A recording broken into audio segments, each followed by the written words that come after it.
कधी होतं का तुमचं वय कमी आहे आणि समोरच्याला जास्त वाटतं, म्हणजे आपल्या वयापेक्षा आपण जास्त मोठे वाटतो. असं जर होत असेल तर तुमच्या काही चुकांमुळे असं होतं आहे. तर ह्या चुका आपण जाणून घेणार आहोत. आपण ग्रोमिंग कसं करू शकतो, कोणकोणत्या गोष्टी आपण सेल्फ कॉन्फिडन्स वाढवण्यासाठी किंवा छान असं दिसण्यासाठी कोणकोणत्या टिप्स आपण फॉलो केल्या पाहिजे, त्या नक्कीच आपण आजच्या व्हिडिओमध्ये बघणार आहोत. तर चला सुरुवात करूया आजच्या व्हिडिओला. छान दिसणं व टॉप टिप राहणं, नेहमी स्टायलिश दिसणं, याच्यासाठी खूप सारा खर्च करावा लागतो. हे सगळ्यांची मोठी चूक आहे. तर आपण सेल्फ केअर म्हणतो याला. तर सेल्फ केअरमध्ये आपण स्वतः ज्या गोष्टी करतो किंवा ज्या गोष्टी आपण करतो त्याच्यामुळे आपला सेल्फ कॉन्फिडन्स वाढतो. आपण छान इतरांशी बोलू शकतो. जे काही आपल्या गोष्टी आहे समोरच्याला आपण मांडू शकतो समोरच्यांपुढे. तर ह्या गोष्टी मॅटर करतात जेव्हा आपण छान दिसतो.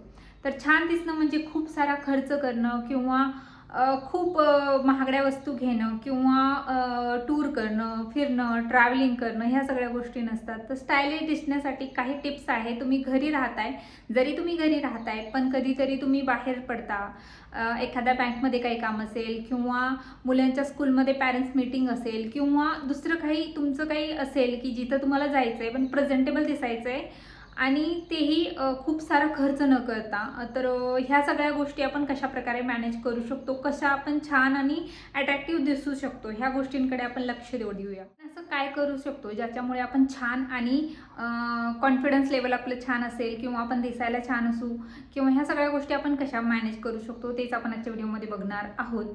तर सगळ्यात पहिली टिप्स येते त्याच्यात आपण महिन्यात एकदा तरी पार्लरला जायला पाहिजे. खूप सारा नाही काही, जरी तुम्ही फेशियल किंवा हेअरकट नाही केलं, जरी काही खूप महागाचं नाही केलं तरी तुमचे ॲब्रो, अपर लिप किंवा ज्या काही गोष्टी आहे नॉर्मल त्या आपण केल्या पाहिजे. आपली हायजीन मेंटेन राहते त्याने आणि आपला एक कॉन्फिडन्स लेवल वाढतो. सगळ्या गोष्टी आपण असं नाही आहे की खूप सारा पैसा आपल्याला खर्च करावा लागतो. आपण एवढं तर करू शकतो ना स्वतःसाठी. दुसऱ्यांसाठी नकोच, सांगतच नाही आहे मी की दुसऱ्यांसाठी करा, पण स्वतःच्या कॉन्फिडन्ससाठी किंवा स्वतः आपण प्रेझेंटेबल राहिलो पाहिजे याच्यासाठी आपण या सगळ्या गोष्टी केल्याच पाहिजे. एजनुसार सगळ्या गोष्टी हे होत चालतात. आपला वय जसं जसं वाढत जातं तसं तसा आपला इंटरेस्ट म्हणजे कमी होत लागतो ह्या गोष्टींमध्ये. नाही करू वाटत काही, पण ह्या गोष्टींमुळे आपण वयाच्या आधीच जास्त एजेड वाटू लागतो. तर त्यासाठी आपण कोणकोणत्या गोष्टी करू शकता. तर सगळ्यात पहिली आहे, महिन्यातून एकदा तरी पार्लरला गेलं पाहिजे. नाही काही खूप सारा खर्च, तर तुम्ही ॲब्रो, अप्पर लिप किंवा जे काही नॉर्मल क्लीनअप वगैरे असेल तर ते करायला पाहिजे. जर केस पांढरे होत आहे म्हणजे केसांमध्ये केस गळती किंवा ह्या सगळ्या गोष्टी आहेत त्याच्यावर एक छान असं सोल्युशन काढा. आठवड्यातून एकदा तरी ऑइलिंग करा आपल्या केसांना. केसांची ही काळजी ठेवा. त्याच्यानंतर जेव्हा आपण बाहेर पडतो त्याच्यासाठी फक्त ड्रेसेस नाही, अशा साड्या निवडा की ज्याच्यामध्ये तुम्ही बाहेर कम्फर्टेबल राहू शकता. त्याचे ब्लाऊज खूप सारे असे ओल्ड फॅशन किंवा खूप काही त्याला झंकी पंकी केलेलं नसावं. एकदम सिम्पल बोटनेक वगैरे असे ब्लाऊज निवडा ज्याच्यामुळे तुम्हाला प्रेझेंटेबल आणि छान दिसण्यासाठी मदत होईल. त्याच्यानंतर येतं की ड्रेस ही असे चूज करा, खूप सारा भरमसाठ त्याच्यात. मी तर म्हणे की लॅगी आणि फक्त टॉप हे सोडून नवीन नवीन काहीतरी ट्राय करण्याचा प्रयत्न करा. जर जिथे कुठं सेल असेल किंवा लोकल मार्केट असेल तिथं खूप साऱ्या व्हेरायटीज असतात कपड्यांच्या किंवा आपल्या काही फॅशनच्या गोष्टी असतात. त्याच्यात आपण कमी बजेटमध्ये खूप सारा पैसाही वाचू शकतो, स्टायलिशही दिसू शकतो. आणि मी म्हणेल की जेवढं होईल तेवढं लोकल मार्केटमधून शॉपिंग करा, म्हणजे तुमच्या गोष्टी बजेटच्या आत तुमच्या गोष्टी होतील. त्याच्यानंतर येतं की आठवड्यातून एकदा तरी आपण आपल्या नखांकडे, आपल्या चेहऱ्याकडे थोडंसं लक्ष दिलं पाहिजे. खूप जास्त काही नाही तर घरी बेसन पीठ आहे, हळद आहे किंवा दुधाची साय आहे, ह्या सगळ्या गोष्टी तुम्ही लावू शकतो. ज्या आपल्या आज्या वगैरे आपल्याला सांगतात की आम्ही आयुर्वेदिकदृष्ट्या घरातल्याच गोष्टी वापरायचो, त्याच प्रकारे आपल्याला करायचं आहे. घरी आपण कशा प्रकारे छान दिसू याच्याकडे आपलं लक्ष द्यायचं आहे. घरी राहतोय म्हणून गाऊन वगैरे घालून आपण नेहमी त्याच्यावर एक ओढणी घेणार आणि कोणी आलं की लगेच तसं जाणार, तसं न करता स्वतःकडे लक्ष द्या. प्रेझेंटेबल राहा. तुम्ही बघा, तुम्ही जेव्हा प्रेझेंटेबल राहाल तेव्हा तुमच्या मुलांचाही दृष्टिकोन तुमच्याकडे एक छान होतो. तुम्हाला तुमच्यासोबत कुठे जाताना आवडताना तर तुम्ही म्हणाल की हे एवढं काय त्याच्यात कशी दिसलं, तर आई असते. पण आजकालची जशी जनरेशन आहे त्यानुसार आपल्याला त्यांच्यासोबत वावरणं, ह्या सगळ्या गोष्टी करायच्या आहेत. तर आपण मागची पिढी आणि पुढची पिढी दोघं घेऊन आपल्याला चालायचं आहे. ज्या काही 90sच्या लेडीज आहेत त्या माझ्या गोष्टींना नक्कीच त्यांना आवडतील, की आपल्याला मागच्या पिढीलाही सोबत घेऊन चालायचं आहे आणि जे पुढची जनरेशन आहे त्याच्यासोबतही आपल्याला वावरायचं आहे. तर ह्या गोष्टींमध्ये आपण कोणकोणत्या गोष्टी घरात हे करू शकतो, की कशा प्रकारे राहायचं आहे. जेवढं होईल तेवढं कमी खर्चात आपण स्टायलिश दिसण्याचा प्रयत्न करायचा आहे. गाऊनऐवजी आपण वन पीस येतात डेली यूजसाठी, ते वापरू शकतो. त्याच्यानंतर महिन्यातून एकदा तरी आपण काय म्हणतात त्याला, पार्लर तर सांगितलं. त्याच्यानंतर आपल्याकडे काय गोष्टी आहे ज्या आपल्याला जास्त एजेस वाटवतात, आपल्या ओढणी घेण्याचं स्टाईल किंवा आपल्या राहण्याचं स्टाईल, आपल्या डेली वेअरचे कपडे, ह्या सगळ्या गोष्टींकडे आपल्याला लक्ष देणं खूप गरजेचं आहे. खूप कमी किमतीत वेगवेगळ्या प्रकारचे ड्रेसेस असतात जे तुम्ही डेली यूजसाठी करू शकता. त्याच्यानंतर ह्या सगळ्या गोष्टी, छोट्या छोट्या गोष्टींमध्ये आपल्याला बदल आणायचे आहे. जसं की आपण फक्त वरून नाही, आपण आतूनही छान दिसलो पाहिजे किंवा आतूनही आपला स्वास्थ्यही छान राहिला पाहिजे. त्याच्यासाठी आपल्याला डेली बदाम किंवा जे काही ड्रायफ्रूट आहे ते घ्यायचे. त्याच्यानंतर त्याचे लाडू किंवा रात्री भिजवलेले बदाम, त्याच्यानंतर जे काही हे आहे स्प्राऊट आहे ते आपल्याला भिजवून त्यांचे मोडं आणून ते खायचे. त्याच्यामुळं आपला शरीर बाहेरून जसं चांगला राहील आतूनही राहील. फक्त बाहेरून दिसणं काही महत्त्वाचं नाही आहे, आपण आतूनही आपलं स्वास्थ्य चांगलं राहिलं आहे. त्याच्यामुळे डेली एक फळ घ्या.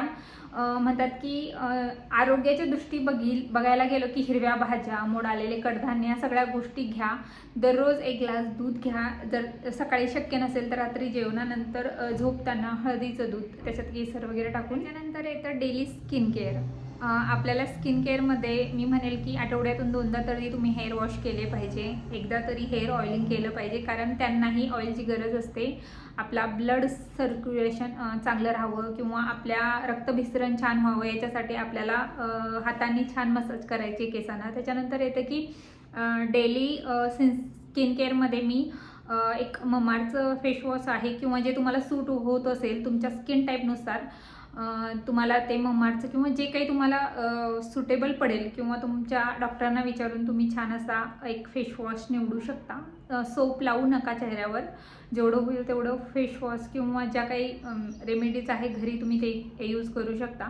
एक छान असा फेसवॉश आपल्याला ठेवायचा. त्याच्यानंतर एक जे काही दिवसभराची आपली डट असते त्याच्यासाठी एक क्लिन्झिंग आपल्याकडे असला पाहिजे. त्याच्यानंतर मी म्हणेल की एक सनस्क्रीन जे तुमच्या स्किन टोनला सुटेबल असेल किंवा तुमच्या स्किन टाईपनुसार एखादी सनस्क्रीन तुमच्याकडे असावी, कारण आपण बाहेर पडतो, धूळ, वारा, पॉल्युशन, ह्या सगळ्या गोष्टींमुळे आपल्या चेहऱ्यावरचे विपरीत परिणाम होतात.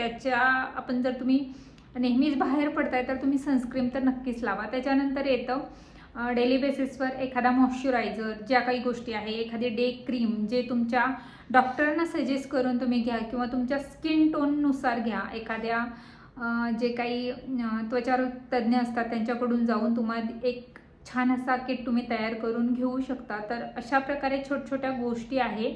आपण दिवसभराचे काम तर आपल्या बायकांचे आपल्या ह्यालाच असतात. ते म्हणतात की कितीही काही झालं तर आपले काम काही चुकत नाही. त्याच्यामुळे आपल्याला कामांसोबत प्रेझेंटेबल राहायचं आहे व छान राहायचं आहे. तुम्ही बघा, जेव्हा तुम्ही नॉर्मल राहतात असं गाऊन वगैरे काहीतरी घालून राहतात तेव्हा तुमची जी काही एनर्जी असेल ती नेगेटिव्ह एनर्जी राहते आणि जेव्हा तुम्ही छान तयार होतात तुमच्या मनात एक कॉन्फिडन्स निर्माण होतो. इतरांशी बोलताना, वापरताना तुम्ही छान असा फील करतात. तर ह्या सगळ्या गोष्टी मी म्हणेल की प्रेझेंटेबल राहा, छान राहा, मस्त राहा. आणि जेवणाकडे, योगाकडे सकाळी हां, एक मेन राहिलं की मी सांगेल तुम्हाला की तुम्ही जर वयानुसार किंवा मुलं वगैरे झाल्यानंतर जो काही त्रास होतो, बॅक पेन किंवा जेही असतं, आता ज्यांचं C-सेक्शन झालेलं आहे किंवा नॉर्मल झालेलं आहे, सगळ्यांना त्रास असतो किंवा एखादं नॉर्मल ऑपरेशन झालेलं आहे तर तिला खूप सारे त्रास होतात. तर त्याच्यामुळं आपल्याला नेहमी सकाळी उठल्या अर्धा तास, जास्त नसेल तर 20 मिनटं तरी स्वतःला आपण दिले पाहिजे. त्याच्यामुळं आपली स्ट्रेचिंग केली पाहिजे. वेगवेगळ्या एक्सरसाइज आहे, ऑनलाईन आहे, बाहेर जायची काही गरज नाही आहे. तर ह्या सगळ्या गोष्टी फॉलो करायच्या आहे. तर ह्या होत्या छोट्याशा टिप्स. कशा वाटल्या मला नक्की कमेंट बॉक्समध्ये सांगा. परत भेटूया आपण एका नवीन व्हिडिओमध्ये. तोपर्यंत धन्यवाद.